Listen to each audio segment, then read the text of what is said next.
আরে ভাই, এই ভিডিওটা ছেড়ে চলে যান না ভাই, একটুখানি শুনে যান। আপনার আগেই আমাকে বলেছিলেন যে আমি গাপ্পি মাছের বাচ্চাগুলোকে বাঁচাতে পারবো না। একটু কমেন্টে আসেন তো ভাই।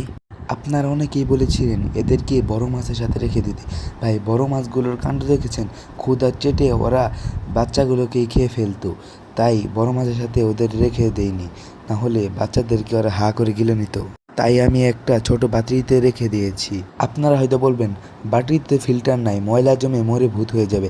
আরে ভাই, সিরিঞ্জ দেখছেন? প্রতিদিন আমি নিয়মিত করে নিজে সব ময়লা পানি একটা দিয়ে টেনে সাফ করে দিই। আর এদের জন্য আলাদা কোনো খাবার লাগে না।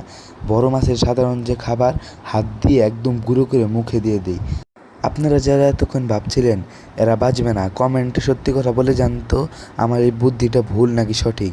আরে ভাই, আপনাদের কাছে ছোট রিকোয়েস্ট, তোমরা যদি পারো সাবস্ক্রাইবার লাইকের বাটনটা একসাথে টেপার চেষ্টা করো তো, দেখি কে কে এই জটিল কাজটা করতে পারে।